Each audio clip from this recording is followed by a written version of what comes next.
Agora eu quero tratar com os senhores a terceira característica dos recursos. Eu quero estudar com os senhores a voluntariedade. Voluntariedade, que aparece no conceito logo no início. Olha lá, tá aí o conceito uma vez mais para os senhores. Recurso é o remédio voluntário idôneo a ensejar dentro do mesmo processo a reforma, a invalidação, o esclarecimento ou a integração da decisão judicial que se impugna. Decisão judicial que se impugna, nós já vimos. Dentro do mesmo processo, nós também já vimos. O que estamos vendo agora é logo a primeira fase. É a primeira frase. Recurso é o remédio voluntário. Então, naturalmente, uma das características do recurso é a voluntariedade. Então, o recurso, meus amigos, ele decorre da exteriorização, da manifestação pelo recorrente de uma vontade em recorrer. O recurso é um ato voluntário, é um ato que decorre da manifestação de uma vontade livre. Está associado ao poder dispositivo das partes, uma escolha. Aquele que recorre faz uma escolha, faz uma opção. Isso está dentro da sua esfera de liberdade. Ele é livre para recorrer e continuar com o processo, gerando um prolongamento do processo. E ele também é livre para aceitar a decisão, que pese não ter gostado. Ele é livre para deixar o trânsito em julgado se consumar. Ninguém recorre porque é obrigado a recorrer. A interposição de um recurso é, portanto, um ônus processual. Você recorre se quiser. E se não recorrer, você tem as consequências processuais, como a imutabilidade, a definitividade. Você recebeu uma decisão, não gostou. Você tem o que fazer? Em geral, tem. Tirando uma decisão do plenário do STF, em geral você pode mudar, buscar a modificação da decisão. Mas você pode buscar a modificação a qualquer momento? Você escolhe quando vai fazer isso? Não. Tem um prazo previsto em lei, como nós veremos. Então você tem que manifestar a vontade em recorrer, observando-se os requisitos de admissibilidade do recurso. Como o cabimento, tem que utilizar o recurso cabível, como o prazo, como o preparo, o pagamento e diversos outros dos requisitos que nós veremos.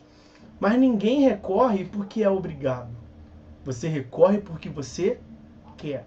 Isso é muito importante de ser dito, meus amigos, muito importante. Bom, primeira informação é que não teria como ser diferente. O recurso não poderia mesmo ser obrigatório em um contexto como o do processo civil atual, em que nós temos lá a previsão do artigo 85, parágrafo 12. Deixa eu confirmar aqui. Artigo 85, vou trazer o caput aí para os senhores. Artigo 85. A sentença condenará o vencido a pagar honorários ao advogado do vencedor. São os honorários sucumbenciais.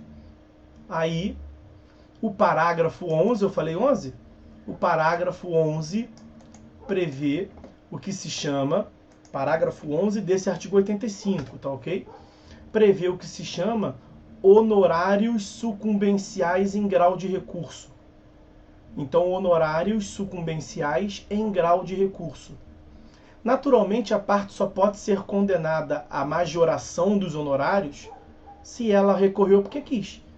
Se a parte recorre porque é obrigada a recorrer, ela não pode sofrer uma punição do ordenamento jurídico.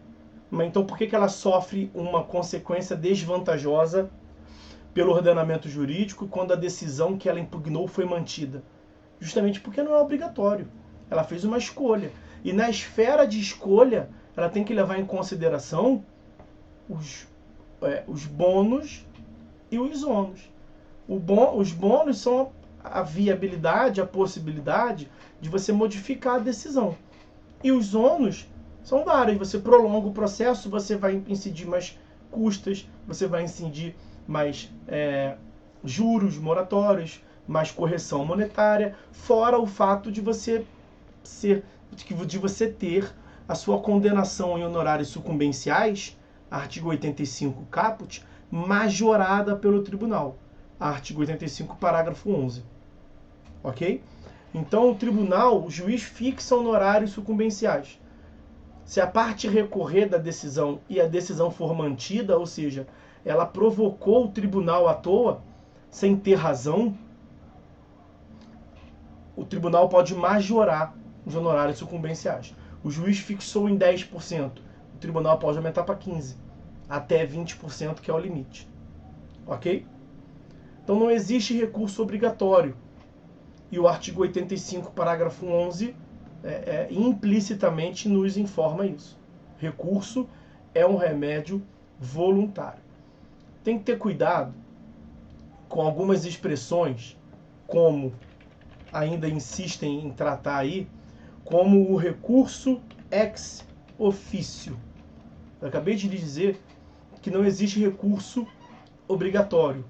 Não existe recurso de ofício ou recurso ex officio. As pessoas, alguns, poucos, ainda se referem como sendo recurso de ofício a um instituto que é o da remessa necessária. Então, sendo bem direto, a remessa necessária, que nós vamos recordar aqui agora, está lá no artigo 496, o recurso. Então, a remessa necessária não é recurso. Não é recurso de ofício. Não tem nada a ver com recurso. Porque a remessa necessária, ela se dá automaticamente. A remessa necessária, ela se dá independentemente da interposição de um recurso. Então a própria lei vai dizer isso no artigo 496. Nós teremos a remessa necessária se não for interposto o recurso. Então são coisas distintas. A remessa necessária, como eu lhes disse, está prevista no artigo 496. Vamos a ele. Vou pegar inicialmente o caput. Olha. Da remessa necessária, artigo 496. Está sujeita ao duplo grau de jurisdição, não produzindo efeito, senão depois de confirmada pelo tribunal, a sentença, e traz ali os incisos. Deixa para ver os incisos depois. O caput está dizendo, portanto, que nós teremos obrigatoriamente a participação do tribunal nesses casos. Então, o processo vai subir para o tribunal. O tribunal vai ter que confirmar, vai ter que verificar se a sentença é uma boa sentença, se está certa. Não se discute isso. O processo vai ser remetido necessariamente para o tribunal. O nome já nos diz, remessa necessária. Isso não se dá em todos os casos. Isso tem sido cada vez mais excepcional. Mas continua existindo. Só que o processo vai para o tribunal, mas não vai por meio de um recurso. Vai por meio de uma previsão legal.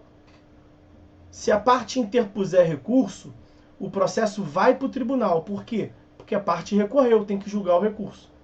Se a parte não interpuser recurso, o processo vai para o tribunal. Mas não vai por meio do recurso, vai porque a lei mandou. A lei mandou que se remeta necessariamente o processo.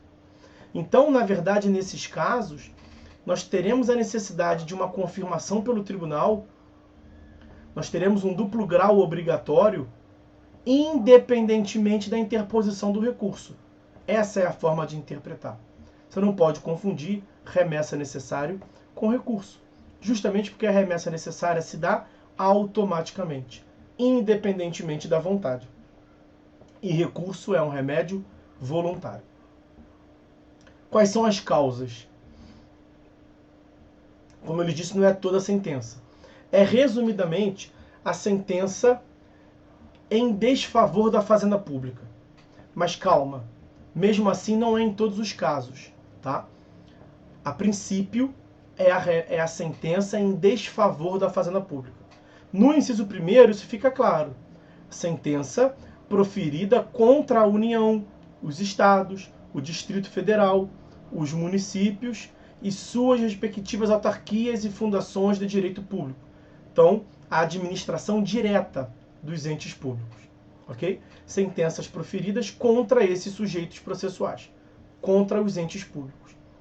O inciso primeiro, meus amigos, está contido, o inciso segundo estaria inserido no inciso primeiro. Porque no inciso segundo a redação é a seguinte: vai subir obrigatoriamente a sentença que julgar procedentes, no todo ou em parte, os embargos à execução fiscal. Os senhores não ouviram falar sobre... Não ouviram falar, não sei, devem ter ouvido falar. Mas não estudaram ainda execução fiscal. Isso se dá no próximo período. Os senhores não estudaram ainda embargos à execução. Isso se dá no próximo período. Só que, resumidamente, eu posso dizer para os senhores o seguinte: execução fiscal é uma execução movida pelo ente público, pelo fisco. Quando alguém deve tributo, por exemplo, se você não pagar IPTU, aquele crédito vai ser inserido numa CDA, certidão de dívida ativa, e o ente público pode te cobrar em juízo. É o que o município do Rio vive fazendo aí, desse concilia, chama para fazer acordo, porque você deve tributo. Se não for feito acordo, o município pode a qualquer momento te propor uma execução. E ele vai agredir seu patrimônio para satisfazer aquele crédito de titularidade do ente público. Até agora não apareceu embargos à execução. Isso é pura e simplesmente execução fiscal. Quando o ente público vai a juízo titularizado por uma CDA, certidão de dívida ativa, ele cobra aquilo que o sujeito passivo deve a título fiscal. É uma execução fiscal. Mas será que a parte pode se defender? Será que o executado pode se defender, alegar que tem excesso? Alegar que não deve nada, que tem um erro no lançamento? Claro que pode. E como é que se dá a defesa na execução? Os embargos à execução. Então, quando os embargos à execução, que geram uma ação autônoma, tudo isso os senhores verão em Processo Civil 4, no capítulo, no tópico da execução. Mas se na defesa do executado o juiz der razão ao executado, ele está indo contra o ente público, contra o erário. Não está indo contra, né? A decisão é contrária, né? O juiz está julgando em tese com o que é justo. Então tem um crédito tributário de R$1,5 milhão que uma certa empresa deve para o município a título de IPTU. O município vai a juízo, a empresa se defende, o juiz dá grande causa para a empresa. O juiz julga procedente os embargos da empresa. É o inciso segundo. Os embargos na execução fiscal são contrários à execução fiscal. São contrários aos interesses da Fazenda Pública. Por isso que eu disse que você pode resumir tudo, tanto o inciso primeiro quanto o inciso segundo, às hipóteses nas quais a Fazenda Pública sucumbe. As hipóteses nas quais a Fazenda Pública perde. Então são as decisões proferidas contra os entes públicos. Nós podemos resumir. Agora, mesmo assim, toda e qualquer decisão proferida contra o ente público, você pode manejar ou pode dar ensejo à remessa necessária? Não. Vamos ver os parágrafos. Vamos seguir uma ordem aqui. O parágrafo 1º vai deixar bem clara a independência da remessa necessária com o recurso. Então, olha lá. Parágrafo 1º do 496. Nos casos previstos nesse artigo, acabamos de ver os casos, não interposta a apelação é um recurso. Não interposta a apelação no prazo legal, o juiz ordenará a remessa dos autos ao tribunal. E se não o fizer, o presidente do respectivo tribunal avocá-los-á. Irá avocar os autos do processo. Como é que a gente interpreta esse parágrafo 1º? Se a parte interpuser recurso, o processo e o recurso aqui vai ser apelação, estamos diante de uma sentença, né? Artigo 1009 do CPC. Artigo 1009 do CPC. Da sentença cabe a apelação. Vejam que o inciso 1º fala em sentença. E o inciso 2º está inserido no inciso 1º. Também é uma sentença que julga os embargos.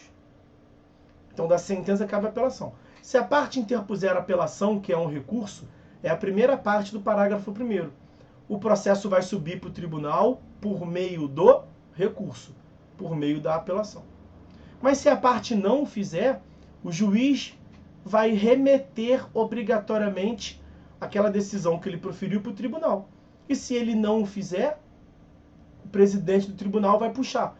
Ou o processo sobe porque a parte interpôs recurso, ou o processo sobe porque o juiz remeteu, ou o processo sobe porque o presidente do tribunal puxou na marra, avocou. Por isso que a remessa é necessária. A remessa necessária, ela significa, meus amigos, mais precisamente, uma condição de eficácia da sentença. A sentença somente produz efeitos depois de confirmada pelo tribunal. Falar em duplo grau obrigatório, ok. Falar em remessa necessária, ok. Agora, você não pode nunca confundir isso com recurso. Você não pode falar que o recurso, que é um recurso necessário, que é um recurso de ofício, isso está equivocado. Vamos terminar. Já o que eu tinha para falar sobre a voluntariedade era isso. Mas vamos terminar aqui o 496. Parágrafo 2º. Em qualquer dos casos referidos no parágrafo 1º, o tribunal julgará a remessa necessária. Seja porque o tribunal vai se pronunciar sobre aquela sentença, seja porque a parte interpôs o recurso, seja porque o juiz mandou, seja porque, na marra, coercitivamente, o presidente do tribunal avocou eles. E aí, agora vem aqui as exceções que eu disse para os senhores, que nem sempre, não é toda decisão contrária ao ente público que acarreta a remessa necessária. Percebam. Parágrafo 3º. Não se aplica o disposto nesse artigo, ou seja, nós não teremos a remessa necessária quando a condenação ou o proveito econômico obtido na causa for de valor certo e líquido inferior a. E ele traz ali 1.000 salários mínimos em relação à União, 500 salários mínimos em relação aos estados e aos municípios que são capitais dos estados, e 100 salários mínimos para os demais municípios. Vamos ficar no parágrafo 3º por hora. Você não aplica a remessa necessária se a sentença for inferior a esse patamar econômico. Dito de uma outra forma, a remessa necessária só tem vez quando ultrapassa esse valor, essa limitação econômica. E qual é esse limite econômico? Veja, em relação à União, 1.000 salários mínimos. Vamos arredondar o salário mínimo para R$1.000. Já passou de R$1.000, né? Mas vamos arredondar em R$1.000. 1.000 vezes 1.000, 1.000 salários mínimos, dá R$1 milhão. Então, as sentenças proferidas contra a União que sejam inferiores a R$1 milhão, mais precisamente a 1.000 salários mínimos, eu estou arredondando aqui, não sobe obrigatoriamente. Não sobe. Fica onde parou. Quando a União atua, só sobe obrigatoriamente para o tribunal por esse instituto chamado remessa necessária se a sentença for contra a União e ultrapassar 1.000 salários mínimos. Mas ainda assim, mesmo que ultrapasse os 1.000 salários mínimos, nós veremos no parágrafo 4º que pode nem subir. Então o Código atual ele restringiu muito a remessa necessária, porque ele ampliou a limitação econômica e ele exigiu sentenças elevadas para que suba pela remessa necessária, e ele criou o parágrafo 4º, que nós veremos já já, em que mesmo que tenha ali aquele aspecto econômico, no parágrafo 4º nós veremos que se a decisão for baseada num pronunciamento vinculatório, mesmo assim não sobe para o tribunal. Mas aí nós veremos no parágrafo 4º já já. Então o inciso 1º do parágrafo 3º, para subir obrigatoriamente para o tribunal nas causas em que a União atua, tem que passar 1.000 salários mínimos, dá mais de R$1 milhão. Não é toda e qualquer demanda, toda e qualquer sentença. Parágrafo 2º, atenção com o parágrafo 2º. Porque no parágrafo 2º são 500 salários mínimos, porque não envolve mais a União, não é mais R$1.000. São 500 salários mínimos nas sentenças proferidas em face dos estados. E não apenas os estados. Os estados e também os municípios que sejam capitais dos estados. Porque a movimentação econômica é muito maior. Então vejam, o inciso 3º, que é o último, prevê que a limitação econômica para os municípios são 100 salários mínimos. Mas são os municípios que não são capitais dos estados. Porque os municípios que são onde os senhores estão aí no Rio de Janeiro, é um município. É um município que é a capital do estado. Então a PGM-RJ, onde eu trabalho, somente se beneficia das remessas necessárias nas sentenças que ultrapassem 500 salários mínimos, ok? União, 1.000 salários mínimos. Estados, 500 salários mínimos. Municípios, a princípio, 100 salários mínimos. Só que os municípios que são capitais dos estados aumenta de 100 para 500. Bem relevante isso, né? Essa é, portanto, uma limitação econômica. Somente sobe obrigatoriamente pela remessa necessária ao tribunal se ultrapassar esse limite econômico. Se for inferior, não se aplica esse instituto. Ou seja, a Fazenda Pública só leva o processo abaixo desse limite econômico para o tribunal se ela voluntariamente recorrer. Se ela não recorrer e a causa for inferior a esse limite econômico, nós temos trânsito em julgado. Definitividade. Ok? É o que o Edilando disse. No caso das sentenças em face da União, se for abaixo de 1.000 salários mínimos, será obrigatório o recurso. Não existe recurso obrigatório, tá? Mas eu acho que o que você quis dizer, Edilando, é que a União tem que recorrer. Se a União não recorrer, se a Fazenda Pública não recorrer, vai transitar em julgado. Foi aquilo que eu disse ainda agora. Não é que é obrigatório o recurso. É porque os procuradores federais terão que recorrer para evitar o trânsito em julgado, tá? Processualmente, o recurso nunca é obrigatório. Se ele não interpuser o recurso, nós teremos trânsito em julgado, ok? E aí, por fim, vamos trazer o parágrafo 4º. O parágrafo 4º traz uma outra restrição, uma restrição à remessa necessária. Nós temos no parágrafo 3º uma restrição, uma limitação econômica, e no parágrafo 4º nós temos uma outra restrição que atua ao lado, que é uma restrição decorrente da eficácia vinculatória. Quer ver? Parágrafo 4º. Parágrafo 4º do artigo 496, né? Também não se aplica o disposto nesse artigo quando a sentença estiver fundada em súmula do Tribunal Superior. 927, inciso 4º, né? Súmula do STF em matéria constitucional, súmula do STJ em matéria infraconstitucional. Inciso 2º. Acórdão proferido pelo STF ou pelo STJ em julgamento de recursos repetitivos. 927, inciso 3º. Inciso 3º. Entendimento firmado em IRDR e IAC. Incidente de resolução de demandas repetitivas, incidente de assunção de competência. Também 927, inciso 3º. E o inciso 4º do parágrafo 4º.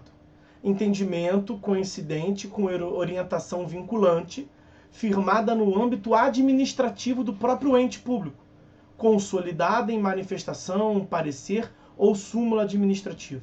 Então, a Fazenda Pública, imagino que a PGM-RJ tenha enunciados, como tem, dizendo que certa matéria está sedimentada.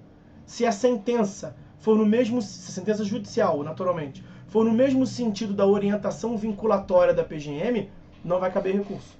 Não vai caber remessa necessária. Não vai caber remessa necessária. Porque há uma orientação vinculatória no âmbito administrativo. Então percebam que a outra limitação à remessa necessária que nós temos, para além da limitação econômica, é a limitação decorrente da vinculação.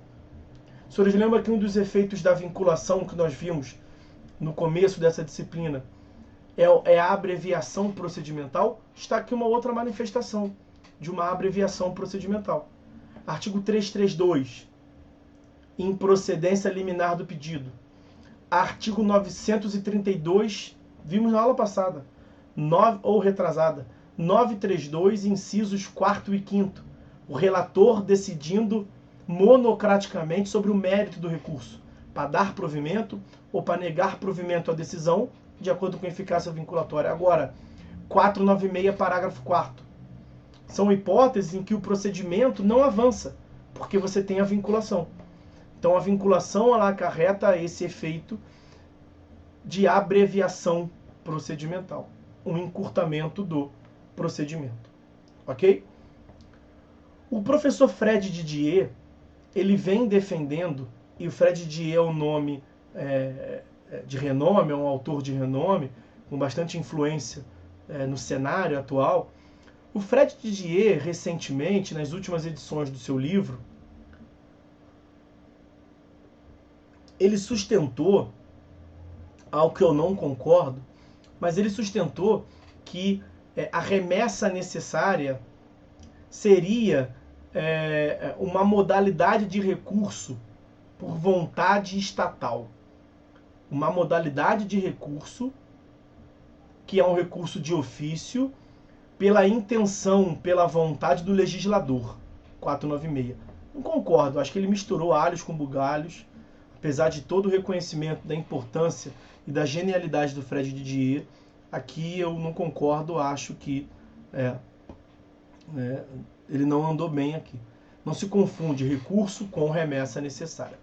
Em que pese não se confundir recurso com a remessa necessária, você aplica na remessa necessária, ou seja, uma vez que o processo suba no âmbito da remessa necessária, ou seja, uma sentença contrária aos interesses da Fazenda Pública, incisos 1º e 2º, que ultrapasse a limitação econômica, parágrafo 3º, que não tenha como conteúdo, como fundamento da decisão, eficácia, um pronunciamento vinculatório, parágrafo 4º. Então é caso de se aplicar a remessa necessária. O processo vai para o tribunal, obrigatoriamente. E no tribunal você aplica a remessa necessária as regras em geral sobre a apelação. Você não é apelação, você aplica, é como se fosse. O processamento da remessa necessária se dá seguindo, em larga medida, o procedimento da apelação. Esse procedimento recursal que nós estudamos ainda há pouco nas últimas aulas. Ok? Mas não se confunde com recurso. Lembra lá da aula de assistente litisconsorcial? Isso lá em TGP 2. Na assistência litisconsorcial, o que eu falei para vocês? O assistente litisconsorcial não é parte, não é litisconsorte, mas é tratado como se fosse. Uma coisa é você receber um tratamento parecido com outro instituto. Outra coisa diferente é você afirmar que aqueles dois fenômenos são do mesmo instituto. Não, são duas coisas distintas. Recurso está de um lado, depende da vontade, remessa necessária está do outro. Independe da vontade. Mas eles são tratados no âmbito do tribunal, quando instaurados, de uma forma assemelhada. Ok? Beleza? Então, meus amigos, sobre essa característica da voluntariedade, era isso que tínhamos para falar.